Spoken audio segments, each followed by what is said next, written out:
On our Seattle, we're introducing you to a husband-wife duo on a powerful mission. They're actually crossing the country in what they call the Van of Valor, collecting and preserving the stories of Purple Heart recipients and Gold Star families, and Bronze Star as well. And now they are coming right here to Washington State. I sat down with Kevin and Lauren Wallace to talk tonight a little bit about what inspired this journey. Thank you so much for being with us in ARC Seattle. Please tell me all you can about Van of Valor. It is an honor to be here, first of all. So Van of Valor is a mission where my wife and I literally put our lives on hold for 2 years to hit the road, on the road, travel the lower 48s to tell the stories of sacrifice, typically through Purple Heart recipients and Gold Star families, or other stories of just extreme military valor. Why was it so important for you to take this mission on? Well, so there's it's near and dear to me as a Purple Heart recipient, Bronze Star recipient, that our legacies don't get mismatched, and we also feel the stories of a lot of our Vietnam veterans are leaving this world without truly being told, and we take a special focus in Vietnam and prior to ensure we get to them as soon as possible when we're aware of them, because if those stories don't get told soon, we may lose several of them. So that's near and dear to our heart as well. So what exactly are you guys doing? You're traveling the country? Yeah, how many states have we been in? We have been to 26 states so far, and we have 32 stories that we have documented thus far.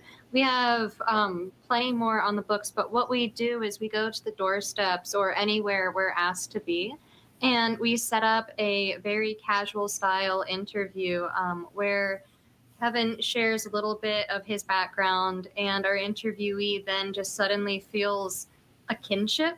So we're not bloodthirsty journalists. We're not trying to get the sound bites of trying to get people emotional. We're just trying to have genuine conversations with people to get their genuine stories and really just make them feel heard. Another aspect of this is it's one massive buddy check. Anywhere we're asked to check on people, I think the current statistic is there are 22 veteran suicides a day. And as long as people are just thinking that there's somebody out there who's curious about their story, it helps to keep so many people going. That's what brought us to South Dakota, actually. A Marine who doesn't want to be mentioned, but wanted us to check on his buddy who was at a reservation nearby. And we spent several days looking around, and it got word to him through a gentleman we met at a gas station 3 different times.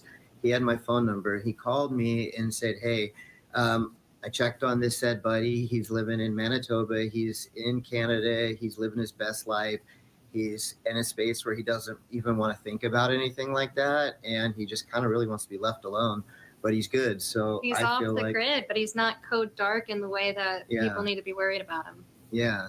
So it felt like we were able to at least let his buddies back on the East Coast and the Marines know that, hey, their shipmate, their fellow Marine is not, in threat of self-harm or something like that, because there's a genuine concern out there for that, Right. All right, so where can people learn more about what you're up to?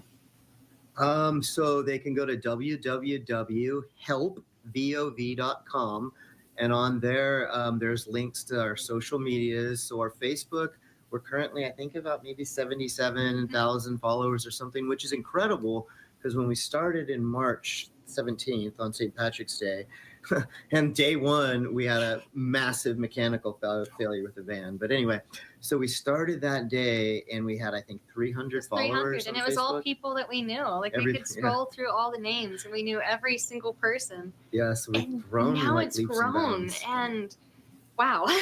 Yeah, but www.helpvov.com, and it's not just going to beat them up with donations. There is a donation on there because that's the only way we do this. But there's also our blog and all the information about where we're going, and a map about where we've been. All of that is available there. And then we're on pretty much every social media I can think of except TikTok. Yeah. You can stay connected with Kevin and Lauren on their social media platforms or online at helpvov.com.